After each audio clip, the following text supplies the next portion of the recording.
This is a dramatic reading of Steve Weinberg and I, a blog by the stand-up physicist available at science2.0.com. I don't like Steven Weinberg. Good, I've said it. Cut it off my chest. I will provide a biographical sketch and a short list of his lengthy accomplishments. I read one of his outreach books, right here, Dreams of a Final Theory, The Search for the Fundamental Laws of Nature. Now, I'm going to actually go through this and pluck out three particular stories in here that show why my own scientific beliefs and his have diverged from each other. Steve-O went to the Bronx High School of Science, and that school's reputation towers above all others in the nation, public or private. The school is a magnet pulling from the vast pool of scrappy New York City kids. Stephen skipped through the elite tiers of higher ed.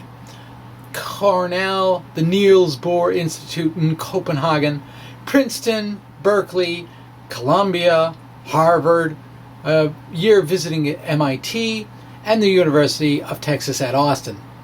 The last stint was located close to that filled-in hole in the ground known as the superconducting super collider. Steve is the third most creative physicist on the planet, at least according to one study.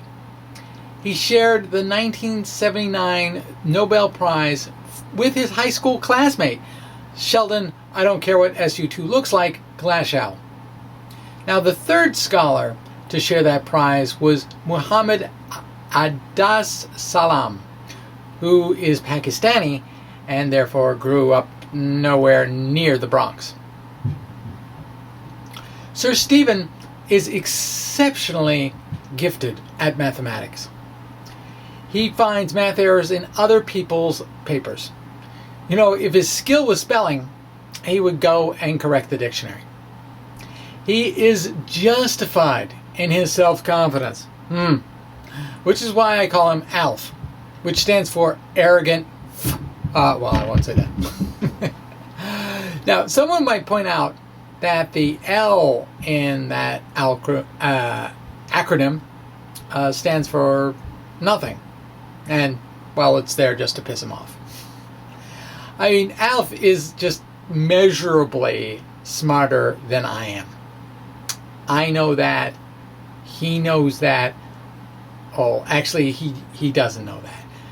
You know, I am the ultra-conservative fringe in the physics world, and I'm just not on his radar. I'm actually kind of confident, though, if he did get to know me, he wouldn't like me either. I mean, I'm sloppy with technical jargon to a fault that I'm not proud of. And I haven't lived in these elite institutions for physics knowledge. So, I mean, I mispronounce all kinds of names, although I'm trying to learn to say Minkowski instead of Minkowski, which is a mispronunciation that is actually pretty common. And I actually use my math errors as part of an exploratory process. Or I'm trying to cover up on that, maybe. I don't know. And then pictures are really central to my worldview, and I think that's a feature that's absent in much of his work. So Alf was a booster of the superconducting super collider, the SSC. I mean, this book was definitely part of that failed promotion effort for the collider. I usually read, well, any old books actually with a pen in hand to underline, you know, parts that really I liked, or they made an impression on me, and they gives me a way to go back and revisit those fun insights. But this was the first book that I read with a red pen in hand, so I could mark where I disagreed with the author. Every few pages, there would be notes scribbled in the margins here, just saying, you know, and it seemed like no matter what he said, I found a way to disagree with him. And I mean, I recall gripping that red pen and wondering, why was I so angry at Alf? I mean, science is a collection of theories well supported by experimental data. We didn't have any issues with the theories or the scientific process. Where we differed is what I call scientific beliefs. These are the implications beyond the scope of the theory itself. Beliefs that create views of the meaning in the universe. I mean, I now appreciate why scientists can totally not stand each other. And it's less about the science and it's more about the extension and implications of the work that leads to these, animated disagreements. And that lesson was worth the red ink. And so for this blog, I've chosen three margin notes to discuss. So when physicists start talking about DNA, it's time for me to defend my turf, since I started out as a molecular biologist. Here were his comments about the double helix. So I guess I'll read this off to you. The DNA molecule forms the double helix that stores genetic information in the code on the sequence of the chemical units that are two strands of the helix. Genetic information is propagated when the double helix splits and each of its two strands assembles a copy of itself. Inheritable variations occur when some accidents disturbs the chemical units making up the strands of DNA.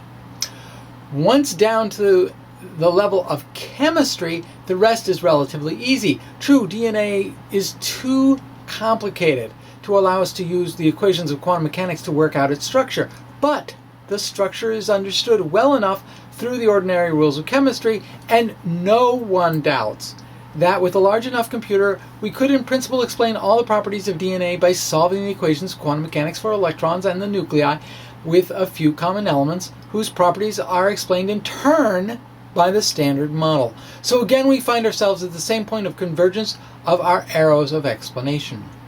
I have papered over the differences between biology and physical sciences, the element of history, yada yada yada.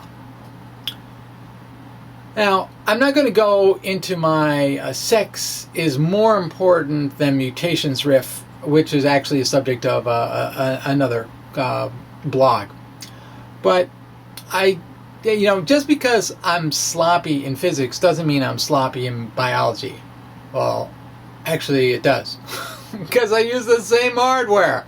All right, the base that I put in this note shows that it's connected to the ribose with a 6-member ring, which is wrong. It's the 5-member ring that makes the connection to the ribose there. But the point of the imprecise sketch was to get an estimate of the number of electrons in one chromosomal set of DNA. And according to my margin note, which of course may not be completely accurate since that's my way, it's on the order of 10 to the 12th electrons. And then there are all the protons and neutrons who count for also.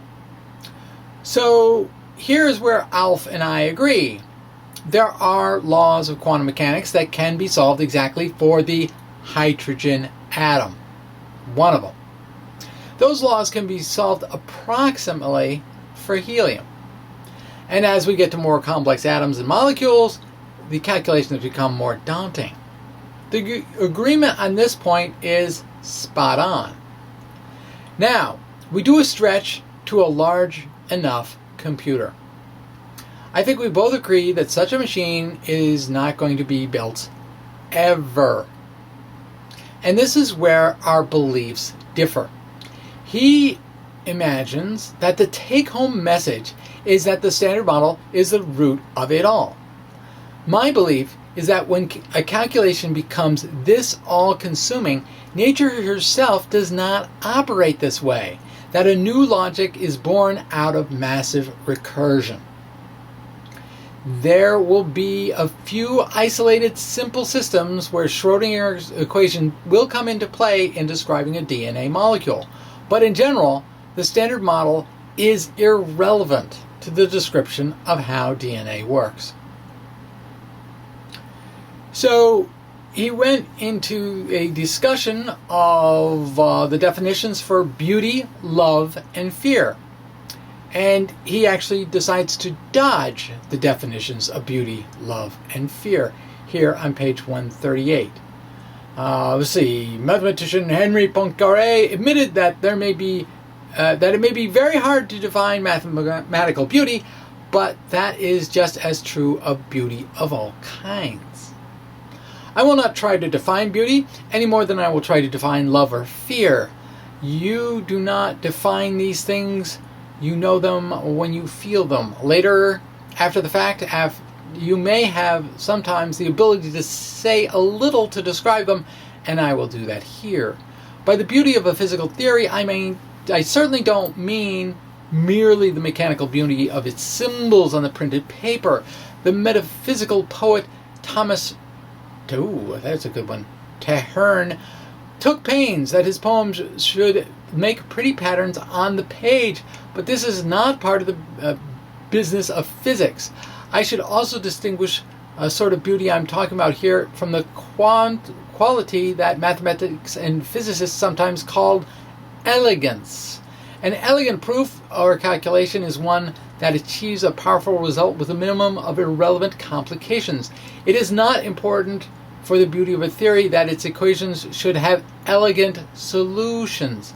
The equations of general relativity are notoriously whatever. All right, that struck me as a cop-out.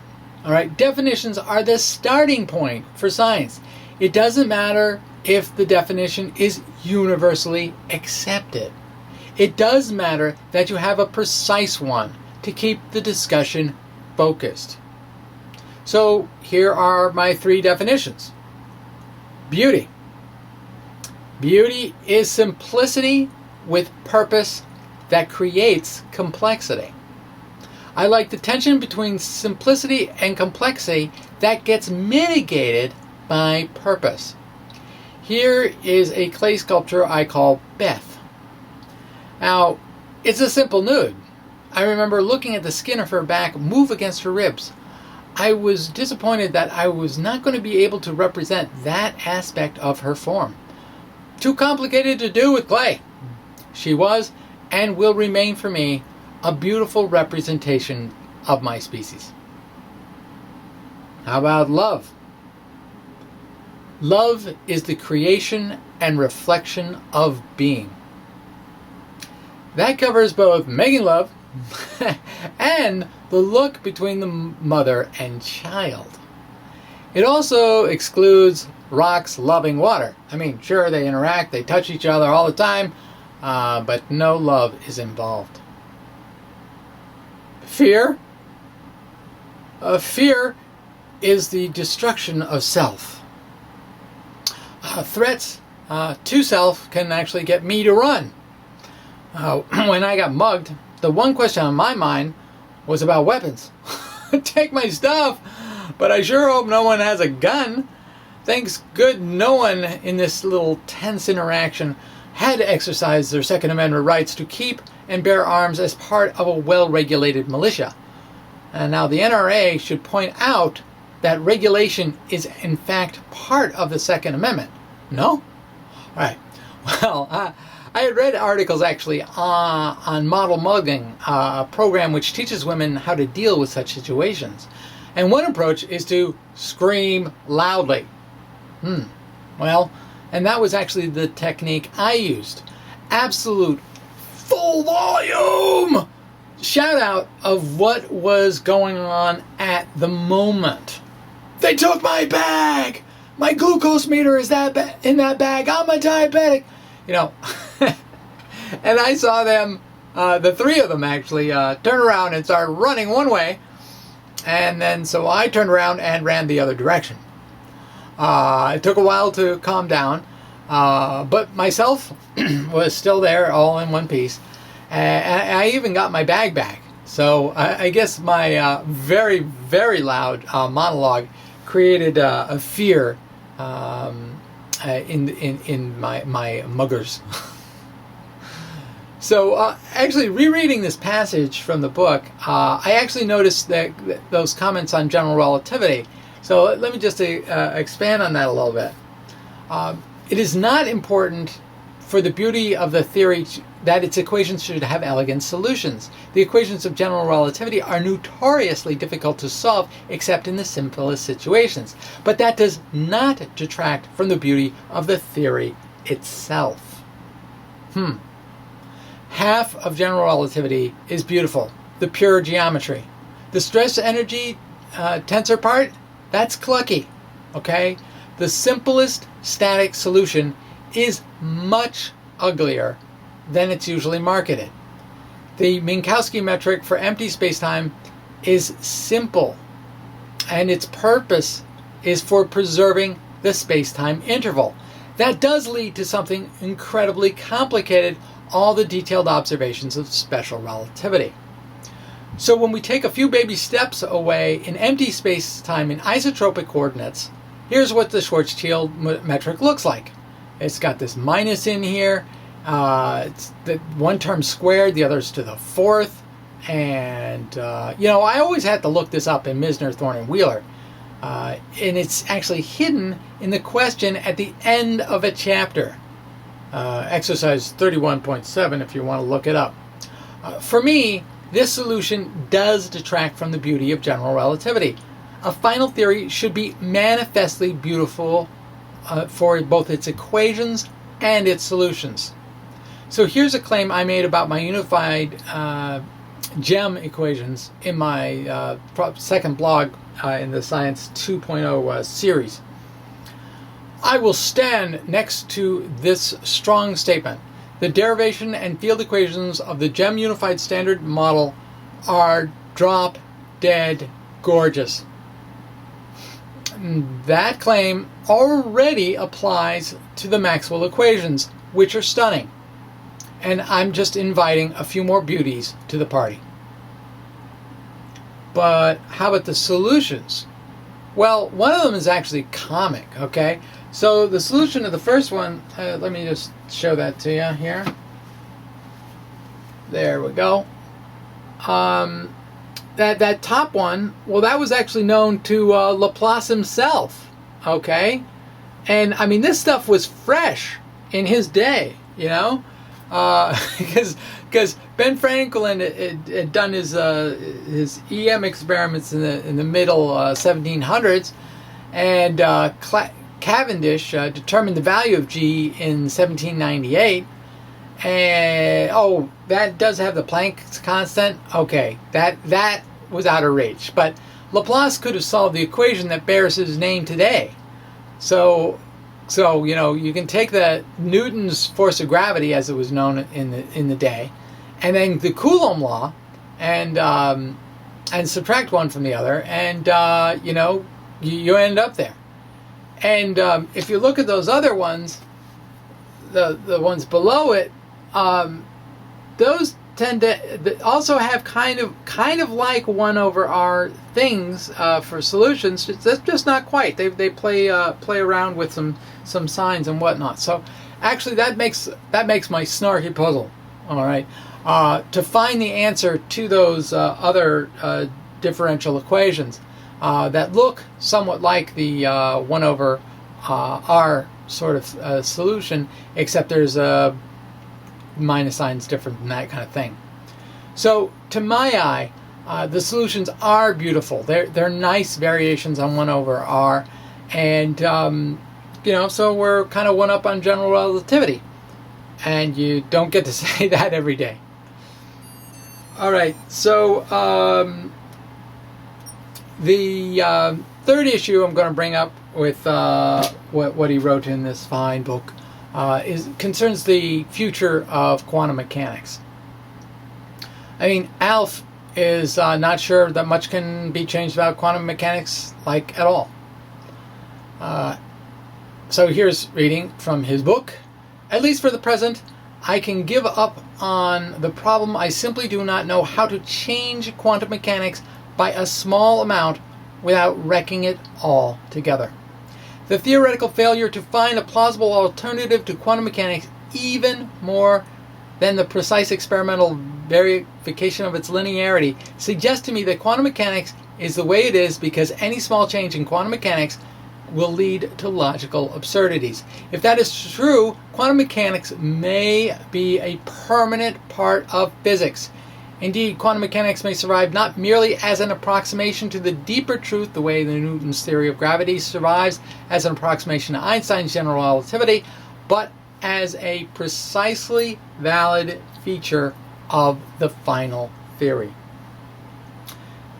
I mean, this guy is measurably more creative in physics than nearly anybody else. Now, does he actually have a blind side? My guess is that visually, he's a moron.